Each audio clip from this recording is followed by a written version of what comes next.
নতুনভাবে আবারও দর্শকদের চমক দিতে আসছেন শাহরুখ খান। বলিউড সুপারস্টার শাহরুখ খানের নতুন সিনেমা কিং নিয়ে মুক্তির আগেই শুরু হয়েছে নানা আলোচনা। এর আগে প্রকাশিত টিজার ছবিটি ঘিরে দর্শকদের কৌতূহল আরও বাড়িয়ে দেয়।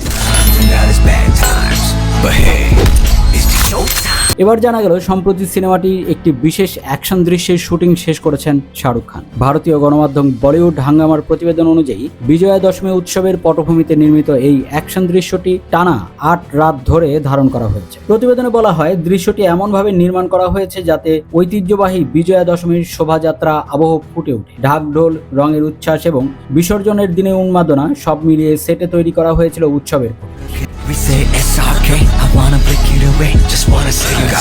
সিনেমা সংশ্লিষ্ট সূত্রের দাবি, এই ছবির মাধ্যমে আবারও দর্শকদের চমক দিতে চান শাহরুখ খান। এই দৃশ্য ধারণে অংশ নেন শত শত জুনিয়র শিল্পী। ভিড়ের মধ্যেই বাবা মেয়েকে নিয়ে অ্যাকশনের দৃশ্যে শুটিং করা হয়। জানা গেছে, এই অংশে সুহানা খান নিজেই বেশ কয়েকটি স্ট্যান্ড দৃশ্যে অভিনয় করেছেন, যা তার চরিত্রের জন্য ছিল বেশ চ্যালেঞ্জিং। তারকাবহুল এই ছবিতে শাহরুখ খানের পাশাপাশি অভিনয় করেছেন রানী মুখার্জি, দীপিকা পাডুকোন, অভিষেক বচ্চন ও আরশাদ ওয়ারসি। সুহানা খানের এজন্য একটি বিশেষ প্রজেক্ট, কারণ ওটিটিতে মুক্তি পাওয়া দ্য আর্চিজে অভিনয়ের পর এই সিনেমার মাধ্যমে বড় পর্দায় অভিষেক হতে যাচ্ছে তার। পরিচালক সিদ্ধার্থ আনন্দ জানিয়েছেন, সিনেমার 2026 সালে বড়দিন উপলক্ষে প্রেক্ষাগৃহে মুক্তির পরিকল্পনা রয়েছে।